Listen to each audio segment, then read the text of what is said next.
spirituelle pour déformer la Bible, encourageant la persécution des chrétiens tout au long de l'histoire à travers des entités gouvernementales, des individus, des groupes extrémistes, par exemple.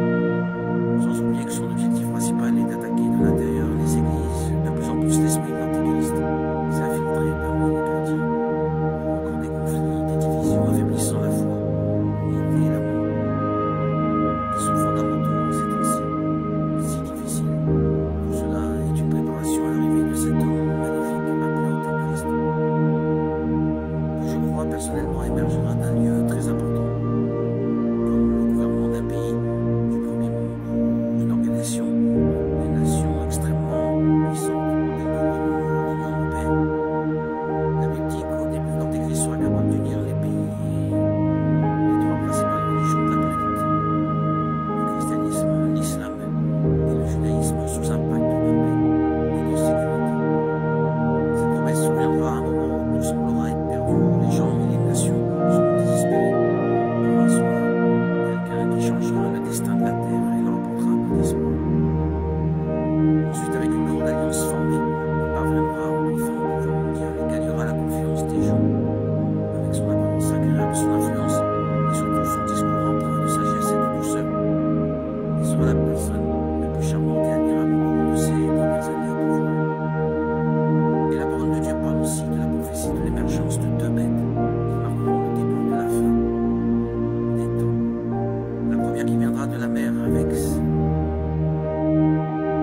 sept têtes et 10 cornes, et l'Antéchrist. Quant à la deuxième bête qui surgira sur la terre et amènera les gens à adorer la première, elle sera le faux prophète, il est avec de nombreux signes miraculeux.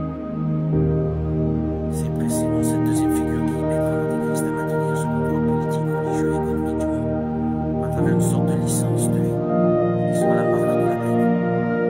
Ce ne sera que par elle que les gens pourront acheter et vendre, sinon ils mourront de faim, car ils ne pourront pas participer à ce nouveau modèle d'économie mondiale.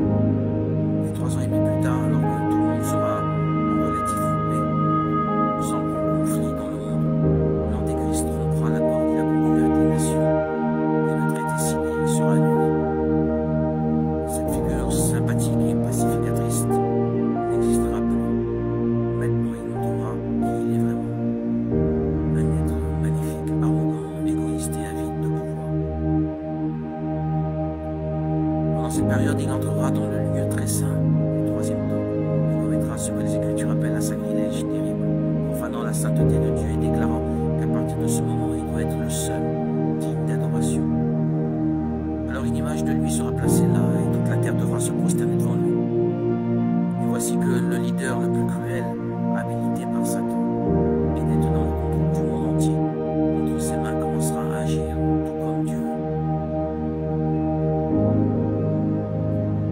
À sa trinité, Satan aura ainsi la sienne.